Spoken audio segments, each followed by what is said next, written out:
우리가 함께 읽은 이 요한일서는 매우 독특한 책이라고 말할 수 있습니다. 이 요한일서의 저자에 있어서는 좀 불명확성이 있습니다. 우리는 당연히 이제 요한일서이기 때문에 요한서신이기 때문에 사도 요한이 이 저자일 것이다 당연하게 생각하겠지만 그 당시 요한이란 이름은 예전에 철수, 영희와 같이 매우 흔한 이름이었습니다. 그러니까 철수 1서, 영희 2서와 같은 그런 느낌의 그런 성경책의 이름이라고 생각할 수 있는 것이죠. 본문 안에서도 사도 요한이 이 요한서신을 썼다는 명확한 단서가 없기 때문에 확정하기가 좀 어렵습니다. 그러나 우리 신학자들의 통일된 의견은 요한서신 전체가 같은 저자가 썼다는 것입니다. 문체나 다루는 내용 때문이겠고요. 또 요한복음을 쓴 저자와 같거나 그에게 지대한 영향을 받은 제자였을 것이다 추측합니다. 왜냐하면 그 내용의 유사성 때문인데요. 그래서 우리는 자연스럽게 이 요한복음과 요한서신을 연결지어서 이해하곤 합니다. 그런데 이 요한일서는 서신서로 분류되기는 하지만 이 편지라기보다는 설교에 더 가깝고 또 논리적이라기보다는 문학적이거나 혹은 시적이라고 보는 것이 좀 더 맞습니다.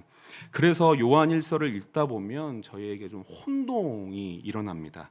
그 이유는 무엇이냐면 요즘 시대의 일반적인 학습의 방법은 논리적이고 순차적인 방식으로 정보를 제공하기 때문인데요. 그런데 요한일서는 그렇지가 않습니다. 삶과 사랑 그리고 진리를 순환적으로 반복하고 부연하여서 가르치고 있습니다. 계속 반복된다는 것이고 매우 자세하게 그 내용을 다루고 있다는 것입니다. 그러나 단순한 반복은 아닙니다. 삶과 사랑 그리고 진리에 대한 가르침을 순환적으로 가르치면서 강조점을 조금씩 다르게 두고 있습니다. 이와 같은 과정을 통해서 이 삶과 사랑 그리고 진리가 얼마나 깊은 연관성을 가지고 있는지를 보여주고 또 각 주제를 폭넓게 우리로 하여금 이해하게 하는 것입니다. 따라서 이 요즘 시대를 살아가는 우리가 이 요한일서를 가르치고 이해하는 것은 다른 서신서에 비해 좀 어려울 수 있습니다. 자, 그러면 이 어려운 이 요한일서를 함께 살펴보기를 원하는데요. 먼저 19절은 이로써라는 말로 시작을 합니다. 19절에 이로써 우리가 진리에 속한 줄을 알고라고 기록이 되어 있는데요. 이로써 우리가 진리에 속한 줄을 안다라는 것은 여기서 말하는 이로써는 이전에 나온 내용을 지시하는 것이겠죠. 이 이전에 나온 내용을 통해 우리가 진리에 속한 줄을 알 수 있다라는 것입니다. 그럼 이전에 나온 내용은 무엇인가요? 다행히도 제가 지난주에 설교한 내용일 텐데요. 그 내용을 요약해 보면은요, 우리는 지난 설교를 통해서 참사랑이 무엇인지 살펴봤죠. 여러분, 참사랑이 무엇입니까? 2주가 지난 것 같습니다. 네, 참사랑이 무엇이냐면 세상은 도저히 알 수 없고 세상이 도저히 할 수 없는 그런 사랑인 것입니다. 세상은 헌신과 희생의 사랑을 최고의 사랑이라고 말하지만 참 사랑이신 하나님, 그 하나님이 우리에게 주신 사랑은 세상의 사랑과 질적으로 다르다는 것이죠. 이 사랑 또한 희생을 통하여서 주어졌지만 이 사랑의 내용이 질적으로 다르다는 것입니다. 그럼 이 사랑의 내용은 무엇이냐? 그 사랑은 우리에게 진정한 생명인 하나님과 영원히 함께할 수 있는 은혜를 주었고 또 그 사랑은 하나님께서 우리를 만드셨을 때의 모습으로 회복할 수 있는 그런 은혜를 줍니다. 뿐만 아니라 이 땅을 살아가며 무의미로 삶을 낭비할 수밖에 없는 인생을 의미의 삶으로 회복하는 그런 능력을 가지고 있는 사랑이 바로 하나님께서 우리에게 주신 참 사랑이라는 것이죠. 다시 말하면 이 사랑은 세상에 도저히 깨달을 수 없는 사랑, 그리고 우리의 모든 삶을 통하여서 전해야 하는 사랑인 것입니다. 그런데 요한은 이렇게 말하고 있습니다. 다시 한번 19절의 말씀을 읽어보면 우리 다 같이 한번 읽어보도록 하겠습니다. 시작. 그래서 우리가 진리에 속한 줄을 알고 또 우리 마음을 주 앞에서 굳세게 하리리. 요한은 이로써 우리가 진리에 속한 줄 알게 된다라고 말합니다. 다시 말하면 이 18절의 말씀을 빌려서 우리가 행함과 진실함으로 사랑하며 살아갈 때 우리가 진리에 속한 줄 알게 된다는 것입니다. 또 다시 말하면 우리가 행함과 진실함으로 참 사랑을 하면서 살아갈 때 우리가 하나님께 속한 줄을 알게 된다는 것입니다. 진리에 속한다는 것은 하나님께 속한다는 뜻인 것이죠. 또 반대로 이렇게도 이해할 수 있습니다. 하나님께 속한 사람은 행함과 진실함으로 참된 사랑을 한다라고 이해할 수 있는 것이죠. 그런데 여기서 사랑이라는 것은 사람과 이 사람 사이에서 일어나는 모든 상호작용이 포함되어짐을 우리는 기억해야 합니다. 쉽게 말하면 우리가 하는 모든 관계는 사랑의 관계여야 한다는 것이죠. 또 그 관계 안에서 일어나는 모든 상호작용의 근거는 사랑이어야 한다는 것입니다. 그러니까 사랑해서 말해야 하고 사랑해서 행동해야 하며 사랑해서 인내해야 하고 사랑해서 참으며 사랑해서 권면하고 사랑해서 모든 것을 이해해야 한다는 것입니다. 여러분, 사람과 사람이 사랑할 때 그 사랑의 표현은 결코 말에만 있지 않습니다. 물론 사랑해라는 고백은 매우 중요하죠. 결혼한 부부가 매일 사랑해라고 고백하는 것은 정말 참 의미 있는 일이라고 생각을 합니다. 여기 부부로서 함께 계신 분들이 계실 텐데 그런 의미로서 한번 서로 보시고 사랑해라고 한번 얘기해 보시죠. 네, 잘하셨습니다. 그리고 지금 집에 계시는 분들은 꼭 집에 가셔서 얘기를 해주시면 감사하겠는데, 그러나 사랑해라는 말은 하지만 나머지 모든 말이 서로를 저주하고 비난하는 말로 가득하다면, 자신의 입장에서만 생각하고 말한다면 그 사람의 사랑이 진실이라고 말할 수 있겠습니까? 사랑한다고 말은 하지만 손도 안 잡고 포옹도 안 해주고 집안일도 안 하고 양말 쫙 펴서 벗어나라고 몇 번 얘기했는데 계속 접혀 있고 뭉개져 있고 또 사용한 식기를 싱크대에 올려놓지도 않고 한다면 그 사람의 사랑이 진실하다고 말할 수 있겠습니까? 우리는 그 사랑이 온전하지 못한 사랑 혹은 미숙한 사랑이라고 말할 수 있을 것입니다. 혹은 사랑이 아니다라고까지도 우리는 말할 수 있는 것이죠. 그러니까 사랑한다면 사람과 사람 사이에서 일어나는 모든 상호작용은 사랑이어야 한다는 것입니다. 사랑해서 말해야 하고 사랑해서 행동해야 하고 사랑해서 인도해야 하며 사랑해서 참으며 사랑해서 권면하고 사랑해서 모든 것을 해야 한다는 것이죠. 그리고 이렇게 바르게 사랑하는 사람은 다른 사람들과 올바른 관계를 맺고 있다라고 우리는 이해할 수 있습니다. 왜냐하면 하나님께서 우리에게 원하시는 관계는 사랑의 관계이기 때문입니다. 요한은 다른 사람들과 올바른 관계 속에 살아가는 것은 하나님과 올바른 관계를 맺으며 살 때 자연스럽게 열리는 열매라고 우리에게 설명하고 있습니다. 또 반대로 하나님과 올바른 관계를 맺고 사는지에 대한 증거가, 그러니까 하나님과 올바른 관계를 맺고 있는지에 대한 증거가 곧 다른 사람들과 올바른 관계를 맺고 있는지가 된다는 것이죠. 이것이 바로 요한일서의 저자가 정리해주고 있는 하나님과의 관계와 사람과의 관계의 연관성 혹은 순환인 것입니다. 우리는 먼저 이와 같은 연관성과 순환이 있기 때문에 우리는 먼저 하나님과 바른 관계를 맺어야 합니다. 우리를 사랑하시는 하나님과 사랑의 관계를 맺어야 하는 것이죠. 하나님을 향하여 우리의 마음을 열고 하나님을 향하여 우리의 얼굴을 향하고 그분과 깊고 깊은 기쁜 교제를 나눠야 한다는 것입니다. 이처럼 건강한 교제 안에 사람들과의 우리의 관계가 새로워지는 것이죠. 우리는 하나님과의 교제를 통하여서 진정한 그 교제의 본을 배우게 됩니다. 그리고 자연스레 사람과 사람과의 관계에 변화가 생기는 것입니다. 어떤 변화가 생기는가? 참된 사랑으로 사랑하고 참된 이 사랑의 실천으로 서로를 사랑할 수 있게 되는 것입니다. 그래서 우리는 모든 관계에서 사랑해야 하는 것입니다. 부부의 관계에서, 또 부모와 자식과의 관계에서, 친구와의 관계에서, 회사의 모든 관계에서, 성도와 성도의 모든 관계에서 이 관계의 모든 기초가 사랑이어야 하고 사랑해야 한다는 것이죠.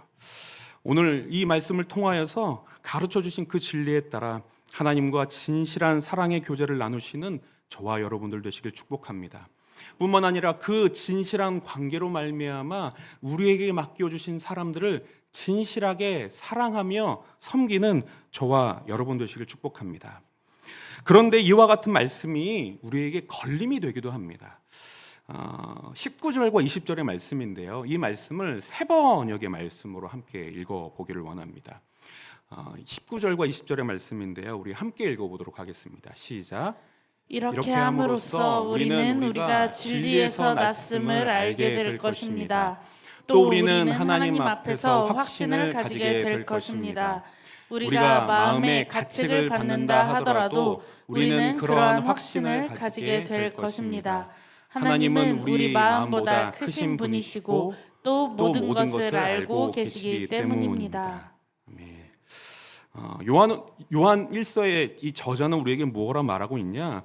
우리가 모든 관계에서 참된 사랑을 함으로써 하나님께 속하였음을 알게 된다. 그리고 우리는 하나님 앞에서 확신을 갖게 된다. 안심하게 된다. 하나님과 건강하고 바른 관계를 맺고 있음을 확신하게 된다는 것입니다. 하나님과의 관계가 건강하고 바른 관계임을 확인했기 때문에 이 안심하게 된다는 것입니다. 그러나 만약 그렇지 못하다면 우리와 하나님과의 관계는 어떻게 되는 것인가? 그러니까 다시 말하면 우리가 하나님의 뜻대로 우리에게 맡겨주신 사랑하는 사람들을 사랑할 때 우리는 하나님의 뜻을 이루어감으로써 우리는 하나님께서 기뻐하시는 일을 행하지 않았겠습니까? 그로 인하여서 우리는 하나님과의 관계에서 안심하게 된다는 것이죠. 왜요? 우리는 하나님께서 원하시는 그 사랑을 행했기 때문에. 그러나 반대로 우리가 우리의 삶 속에서 우리에게 맡겨주신 사람들을 진실하게 사랑하지 못한다면 우리는 하나님과의 관계에서 어떤 일이 벌어지겠냐는 것입니다. 우리가 참된 사랑을 행하지 못하고 있다면, 사람들과의 관계의 목적이 혹은 잘못되어져 있다면, 그래서 그릇된 행동을 반복하고 있다면, 아니면 참된 사랑을 알고 행하고 싶은데 이 오래된 잘못된 습관 때문에 참된 사랑을 행함이 미흡하다면 그 사람은 마음의 양심이 작동하여서 자기 스스로를 책망할 것입니다. 나는 하나님께서 원하시는 그 뜻을 이루지 못한 사람이야. 하나님께서 사랑을 하라 명하셨는데 그 사랑을 이루지 못한 사람이야 라고 자책하게 된다는 것이죠. 그리고 그 자책은 반드시 하나님과의 관계에서 부정적인 영향을 미치게 되어 있습니다. 왜 그렇습니까? 우리는 잘못을 저질렀다고 느끼는 대상에게 자유롭게 나아가는 것을 힘들어하기 때문이죠. 우리가 실제로 잘못을 했든 그렇지 않았든 그 대상과의 관계에 부정적인 긴장감을 갖게 될 것이기 때문입니다. 이런 이 관계는, 이런 상호 인격적인 이 관계는 에덴 동산에서 아담과 하와가 하나님께 잘못을 저질렀음을 깨닫고 하나님을 피해 숨었을 때 시작되었습니다. 이 아담과 하와도 본인들이 선악과를 먹음으로 하나님의 뜻을 거스렀음을 알고 어떻게 행동합니까? 하나님을 피하게 되죠. 그러나 우리가 잊지 말아야 할 것은 이 아담과 하와가 진실로 잘못했음에도 불구하고 그 사실을 너무나 잘 아심에도 불구하고 하나님은 그 아담과 하와를 먼저 찾으셨다는 겁니다.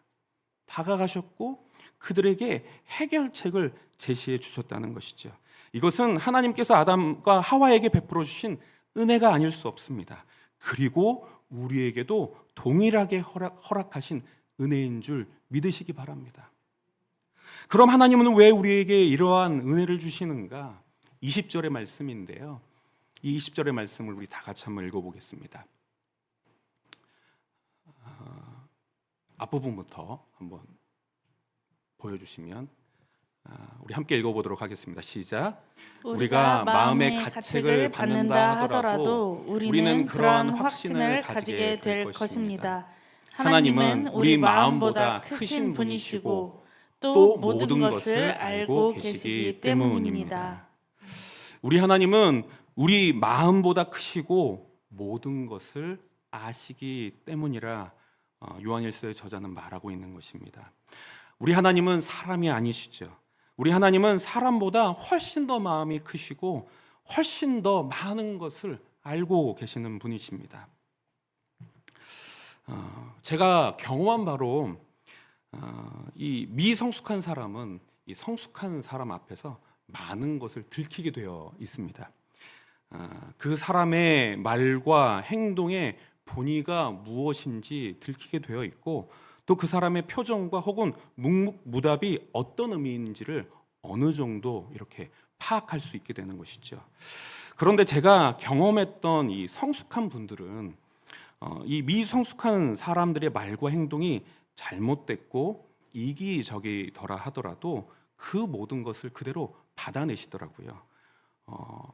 그러니까 함부로 나무라지 않으시고 함부로 그들의 잘못을 들추지 않으며 함부로 그들의 행동을 비난하지 않는 모습들을 제가 여러 번 거듭해서 봤습니다. 제 경험으로 이 다른 사람의 허물과 잘못을 함부로 들추고 비난하고 나무라는 사람이 그렇게 행동하는 이유는 잘못을 행한 사람의 이 잘못을 감당할 능력이 없기 때문이었습니다. 이 비난하는 사람은 자신이 미성숙하기에 그 답을 가지고 있지 못하다는 것이죠.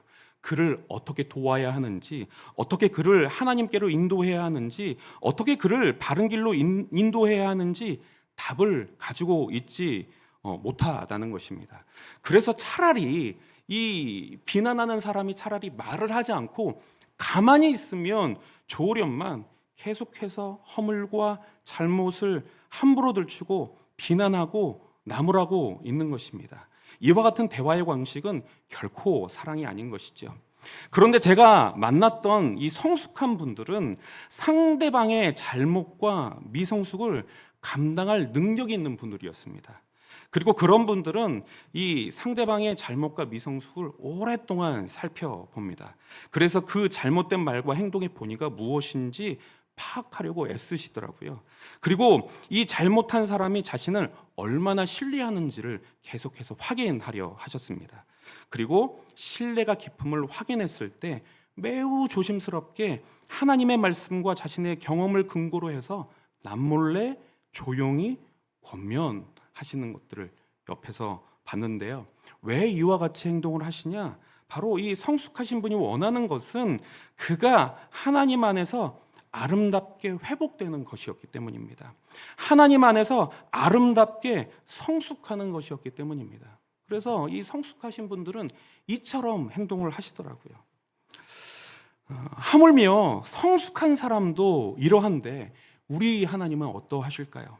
우리 하나님은 사람과 감히 비교할 수 없는 분이십니다. 우리 하나님은 사람의 마음보다 훨씬 크셔서 우리의 모든 것을 아시고 우리의 모든 연약함과 악함을 모두 감당하실 수 있는 분이십니다. 제가 이전에도 한번 말씀드린 적이 있는 것 같은데요. 하나님은 시간이란 시스템을 만드신 분이시죠. 그렇지 않습니까? 시간이라는 시스템을 만드신 분이십니다.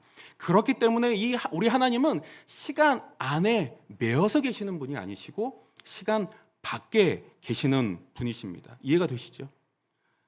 우리야 이 하나님께서 만드신 피조물이고 하나님께서 정하셨기 때문에 이 흐르는 시간 속에서 살아가지만 우리 하나님은 시간 밖에 계시다는 것이죠.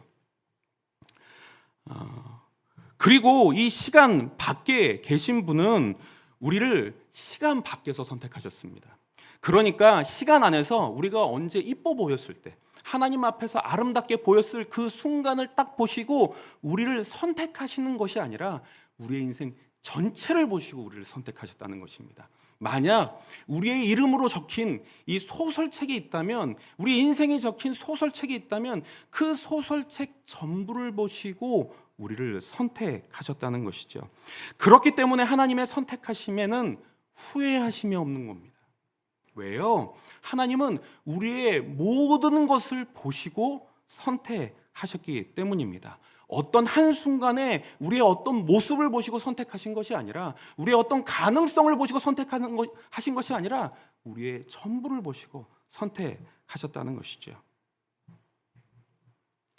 그렇기 때문에 우리의 마음에 있는 이 자책과 책망으로 인해 하나님 앞에 나아가지 못하는 것은 어찌 보면 매우 바보 같은 행동이 아닐 수 없습니다. 왜 그렇습니까? 하나님은 우리의 모든 것을 보시고 구원하셨기 때문에 우리가 어떤 연약함을 가지고 있는지, 우리가 어떤 악함을 가지고 있는지를 이미 아시고 우리를 선택하셨기 때문이죠.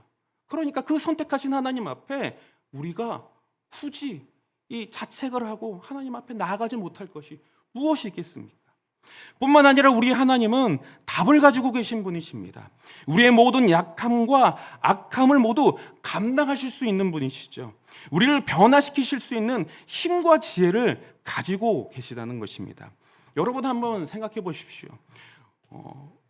어린아이가 자신의 방에서 물을 먹다가 컵을 떨어뜨려서 깨트려 버렸습니다.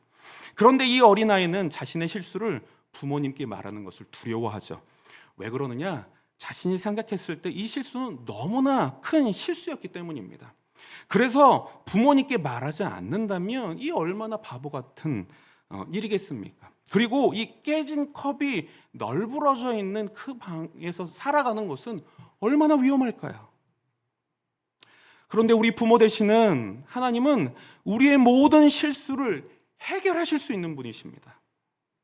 깨진 컵을 치우고 젖은 방을 정리하고 이불을 빨면 그만인 것이죠. 부모의 입장에서는 너무나 쉽게 해결할 수 있는 문제인 것입니다. 그래서 우리는 하나님 앞에 저는 철면피가 되어야 한다고 생각합니다. 우리는 어떤 순간에서라도 하나님 앞에서 철면피가 되어야 하는 것이죠. 중국에 왕관원이라는 사람이 있었습니다. 이 사람은 이 과거에 합격할 정도로 글 공부를 제법 잘하는 사람, 똑똑한 사람이었습니다. 하지만 그의 친구들은 이 왕관원이라는 사람을 매우 못마땅하게 여겼다고 합니다. 이유는 무엇이냐? 이 사람이, 왕관원이라는 사람이 돈이 많거나 벼슬이 높은 사람에게 늘 몸을 낮추고 비율을 맞춰왔기 때문입니다. 그래서 이 높은 사람이나 이 돈이 많은 사람을 만나면 아유 어떻게 이렇게 시를 잘 쓰십니까? 어르신이 쓴 시는 너무나 아름다워서 눈물이 날 지경입니다. 혹은 어떻게 이렇게 옷이 빛이 나십니까? 역시 옷이 날개가 아니라 얼굴이 날개입니다. 막 이렇게 옆에서 막 비율을 맞추는 거죠. 그런데 어느 날 이 왕관원과 술을 마시던 높은 사람이 잔뜩 술에 취해서 채찍을 휘두르기 시작했다고 합니다. 그리고 당연히 그 주변에 있는 사람들은 그 자리에서 벗어났는데요. 그런데 이 왕관원이라는 사람은 어떻게 했느냐? 도망가기는커녕 오히려 자신의 등을 대해 주었다고 합니다. 이 채찍으로 때리는 그 사람에게 자신의 등을 내어줬던 것이죠. 그리고 당연히 그 등에서는 피가 배어져 나왔습니다. 그리고선 이 왕관원이라는 사람이 뭐라고 얘기하느냐? 속이 시원하십니까? 더 때리십시오. 아주 채찍질을 잘하시는군요 라고 매우 이해 안 되는 말을 했다는 것이죠. 그리고 보고 있던 친구들은 혀를 찼다고 합니다. 그리고 그 뒤에 사람들은 이 사람에게 철면피라는 별명을 지어줬다고 합니다. 이 광원의 얼굴 두께는 10겹의 철로 된 갑옷과 같다라는 뜻인 것이죠. 그 뒤로부터 지나치게 뻔뻔하고 부끄러움을 모르는 사람을 철면피라고 부르게 되었다고 합니다. 물론 우리가 사람과의 관계에서 철면피가 되어서는 안 되겠죠. 그러나 하나님과의 관계에 있어서는 저는 언제나 철면피가 되어야 한다고 생각합니다. 지나치게 뻔뻔하고 부끄러움을 모르는 사람처럼 하나님 앞에 나아가야 한다는 것이죠. 왜 그렇습니까? 우리 하나님은 우리의 모든 것을 아시고 구원하셨기 때문에, 또 우리가 가진 모든 약점과 우리의 모든 연약함을 해결하실 수 있는 그 답을 가지고 계신 분이기 때문에. 물론 이러면 안 되겠죠. 하나님, 제가 죄를 지었습니다. 왜요? 제가 뭐 어때서요라고 막 이런 태도로 나가면 안 되겠지만, 우리의 모든 것을 아시고 구원하신 그 하나님 앞에, 또 우리의 모든 문제를 해결하실 수 있는 그분 앞에 우리는 언제나 자책하지 않고 철면피해가 되어서 나아가야 한다는 것입니다. 기억하십시오. 우리 하나님은 우리 마음보다 더 크시고 모든 것을 아시는 분이십니다. 그렇기 때문에 우리의 마음에 스스로를 책망하는 일이 있더라도 안심하시고 하나님 앞에 나아가시는 저와 여러분들 되시길 축복합니다. 또 그로 인하여서 하나님과 건강한 관계를 맺어가시는 저와 여러분들 되시길 축복합니다. 요한일서의 저자는 이어서 이렇게 말하죠. 21절과 22절의 말씀입니다. 함께 읽겠습니다.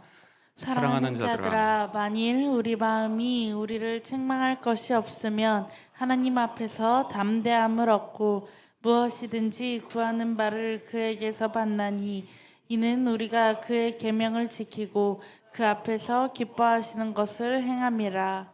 아멘. 이렇게 하나님 앞에 거리낄 것 없이 안전한 마음을 가지고 당당하게 하나님 앞에 나아가는 사람은 하나님께서 어떤 변화를 주시냐? 하나님과 같은 마음으로 하나님께서 뜻하신 바를 이루고 싶은 마음이 생긴다라고 말하고 있습니다. 22절에 보면 이런 표현이 있는데요. 무엇이든지 구하는 바를 그에게서 받나니. 그러니까 하나님 앞에 나아가는 자가 무엇이든지 구하면 하나님께서 주신다는 그런 말인데요. 여기서 하나님께서 말씀하시는 것은 정확하게 말하면 무엇이든지 구하면 하나님이 주신다는 말은 아닙니다. 성경에서 이와 비슷한 표현들이 등장을 하거든요. 그런데 요한일서, 가장 가까운 요한일서 5장에 보면 이런 표현이 있습니다. 우리 5장 14절에서 15절인데요. 함께 읽겠습니다. 시작. 그를 향하여 우리가 가진 바 담대함이 이것이니 그의 뜻대로 무엇을 구하면 들으심이라. 우리가 15절입니다. 우리가 무엇이든지 구하는 바를 들으시는 줄을 안즉 우리가 그에게서 구한 것을 얻는 줄을 또한 아느니라. 그러니까 성경에서 무엇이든지 구하면 주신다는 말은 그 전제에 무엇이 깔려 있냐면 하나님의 뜻대로 구할 때라는 전제가 깔려 있는 것입니다. 그러니까 이 본문의 더 깊은 의미를 우리가 살펴보면 하나님과 건강한 관계를 계속해서 맺어 간다면 그 사람의 마음은 자연스럽게 하나님의 마음을 닮아 하나님의 뜻이 곧 자신의 뜻이 된다는 것이죠. 그래서 그의 마음의 소원대로 구하면 곧 그 뜻이 하나님의 뜻이 되어져 간다는 것입니다. 그런데 이 사람은 어떤 사람이냐? 22절과 23절인데요. 22절과 23절의 말씀을 이어서 읽어보도록 하겠습니다. 시작. 무엇이든지 구하는 바를 그에게서 받나니 이는 우리가 그의 계명을 지키고 그 앞에서 기뻐하시는 것을 행함이니라. 그의 계명은 이것이니 곧 그 아들 예수 그리스도의 이름을 믿고 그가 우리에게 주신 계명대로 서로 사랑할 것이니라. 그 사람은 어떤 사람이냐? 바로 하나님의 계명을 지키는 사람이라 말하고 있고요. 또 그 계명은 무엇이냐? 바로 서로 사랑하는 것이다 라고 말하고 있는 것입니다. 그러니까 요한은 계속해서 이 건강한 관계에 대해서 반복해서 순환해서 우리에게 말하고 있는 것입니다. 그러니까 하나님과 올바른 관계와 사람들과 올바른 관계, 그리고 그 관계들이 어떠한 연관성을 지니는지 계속해서 순환해서 우리에게 말하고 있는 것이죠. 그리고 뿐만 아니라 이와 같이 건강한 관계의 순환 가운데 무엇이 그리스도인에게 주어지느냐? 바로 그리스도인이 성숙하게 되어져 간다는 것입니다. 그리스도인이 하나님의 모습을 닮아 아름답게 변화되어져 간다는 것입니다. 왜 그러느냐?